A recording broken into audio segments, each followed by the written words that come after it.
Hej, Jeg hedder Jonathan, jeg hedder Mira. og jeg hedder Theo. Vores emne det er vedvarende energi. Vi vil gerne vise jer en reklamefilm, som vi har lavet for at overbevise andre store firmaer til at gøre ligesom Videx, nemlig at investere i vedvarende energikilder. I vil kunne komme til at spare en masse penge og spare naturen en masse CO2. En 2 megawatt vindmølle, den skaber 3,5 millioner kilowatt om året. Det svarer til hvad 660 husstande bruger på et år.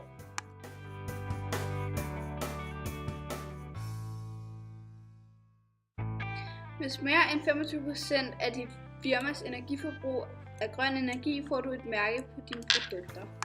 Et såkaldt energimærke.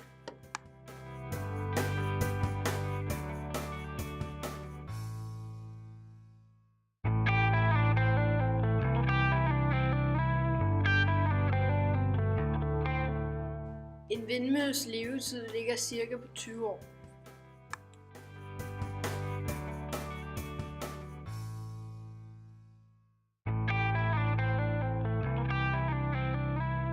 Man skal lade olien blive i jorden, fordi vi har det store CO2-niveau, som vi har.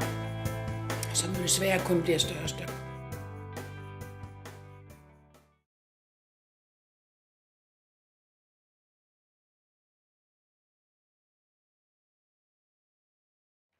Fordi vi vil være så CO2-neutrale som muligt. Så derfor bruger vi har ikke tilførsel af naturgas, fjernvarme eller olie af noget som helst.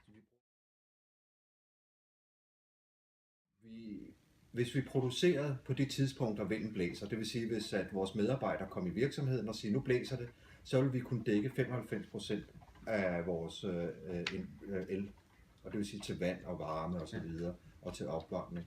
Det vil vi kunne dække af vindmøllen. Vores regnestykke, det giver omkring 60% af vores vindmølle dækker vores forbrug.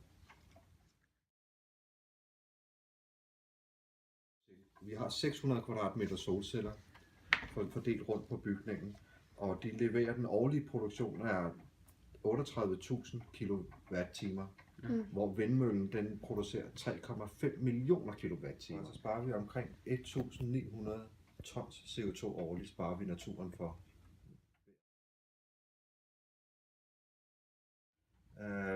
Nej, der var selvfølgelig lavet nogle beregninger på, hvornår det ville kunne tjene sig hjem. Men det var ikke det, der var firmaets idé med det. Det, der var ideen med det, det er, at man godt vil sige, jamen vi gør noget for naturen, vi gør noget for miljøet. At det så har vist sig senere, at det har været en rigtig god investering, at den faktisk giver mere, end hvad der er budgetteret. Den giver 112% mere, end hvad man har regnet, inden vi flyttede herud, vores grønne energi. Så det man kan sige. Jeg tror, det har rigtig stor betydning, og det er også det, Videx lægger vægt i. Og jeg tror, hvis der er flere, der tænker som Videx har tænkt i det her tilfælde, så vil miljøet se meget anderledes ud. Det tror jeg.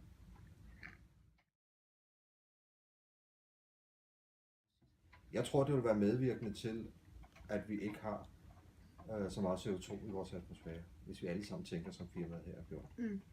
Det har selvfølgelig også noget med reklamer at gøre, fordi... Ja, det tror vi, fordi fremtiden er, at vi skal gå helt væk fra råstoffer, fordi de forurener for meget.